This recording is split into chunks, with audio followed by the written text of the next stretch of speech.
President Matheson, Chairman Swim, trustees, distinguished guests, thank you for this very generous and quite unexpected award.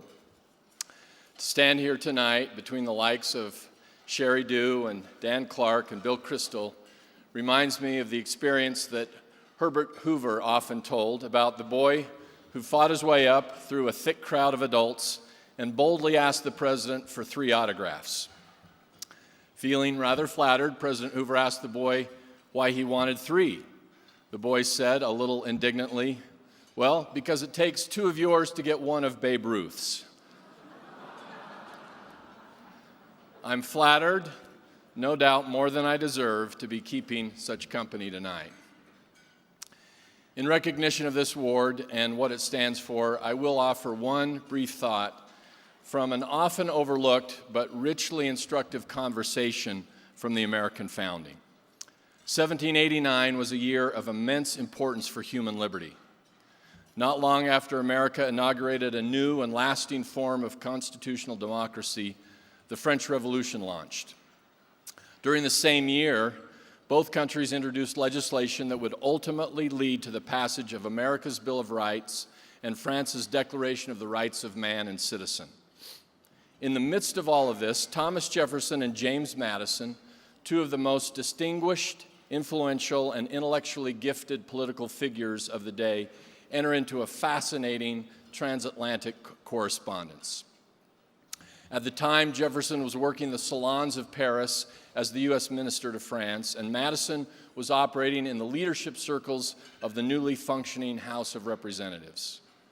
Having previously written to Madison to argue for a Bill of Rights to be added to the Constitution, Jefferson introduces a new topic on September 6, 1789. He asked Madison this question: "May one generation of men have a right to bind another?" For Jefferson, the question not only demands an answer, but he supposes the answer should have, quote, "a place among the fundamental principles of every government," unquote. This is not the place to develop some of the striking differences that emerged between Jefferson and Madison in this exchange. Suffice it to say here that whatever differences they had in terms of practical upshot, and they had some significant differences, both of them believed firmly, in principle, that there was indeed an underappreciated law of nature, a moral reasoning, a sublime truth, that the living generation should make sure that their actions do not diminish the freedom that future generations are entitled to enjoy. Said another way, Jefferson and Madison would have the living generation see a condition of individual and collective self-determination as something that was theirs by natural right, but given that that right belonged to all mankind, the living generation must make sure to act in a way that would ensure those who come after them that they too would be able to pursue happiness with roughly the same degree of liberty.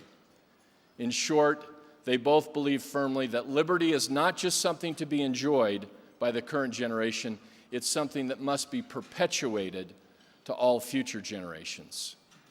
Now, this idea was hardly the domain of Jefferson and Madison alone. The whole of the American founding was shot through with the sentiment that freedom had to be established with the future in mind. Some scholars have pointed out that Ben Franklin and the other framers of the Constitution were explicitly influenced by the philosophy of the Iroquois nation, whose Constitution states, "In our every deliberation, we must consider the impact of our decisions on the next 7 generations."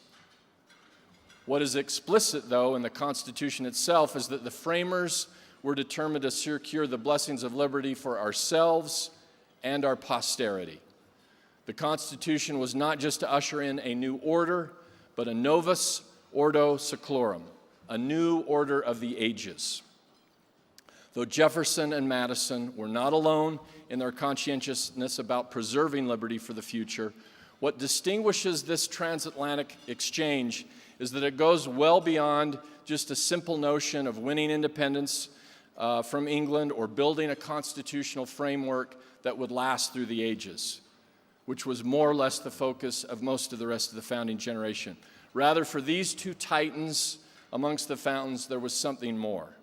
For them, there was a substantive principle or set of principles concerning the transference of freedom from one generation to the next that should be more clearly articulated and considered with respect to everyday public policy and practice, not just our fundamental constitutional structure of government.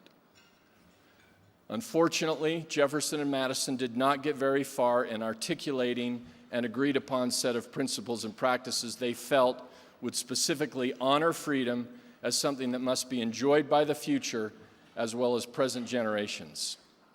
It appears they were just barely beginning to see, but did not yet fully grasp themselves, a robust ethical theory of social life that the current generation has both a right to realize freedom for themselves and a responsibility to perpetuate it for the benefit of the future generations.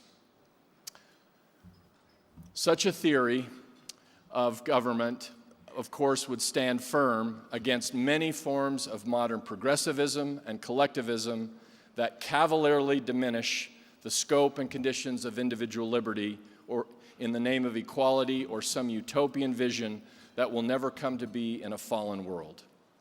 Alternatively, such a theory would also stand as a challenge to the kind of simplistic libertarianism that is sometimes imputed to or teased out of the founders.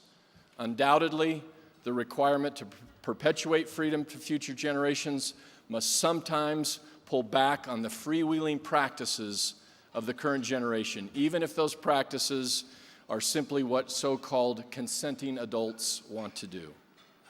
This is why I have such a great, profound appreciation for the Sutherland Institute.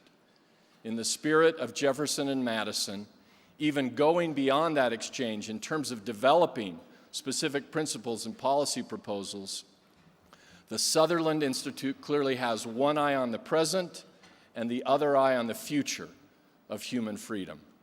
It realizes and consciously emphasizes that the conditions of broad individual liberty depend upon the flourishing of the family, religion, education, and an industrious spirit of fiscal responsibility.